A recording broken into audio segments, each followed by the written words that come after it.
Microsteps to wealth with cryptocurrency. Money works by laws. Speculating and investing versus gambling.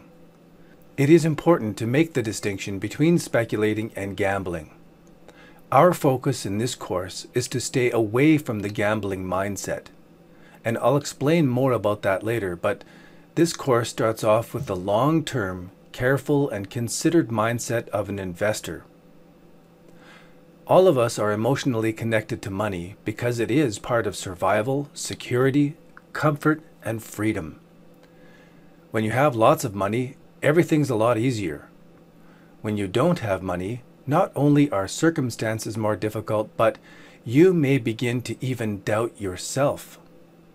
I know, I've been there. I've had long years of financial struggle.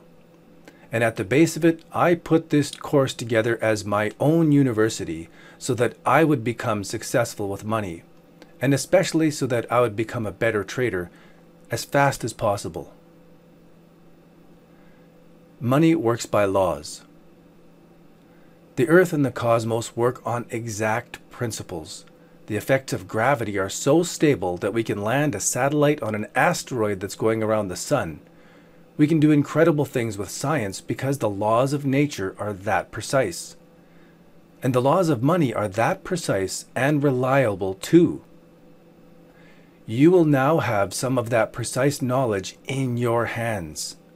Review it over and over again so that you begin to create new beliefs about money, and that will change your habits, and in time, it will certainly change your results. The next topics in this lesson: what do you think about money?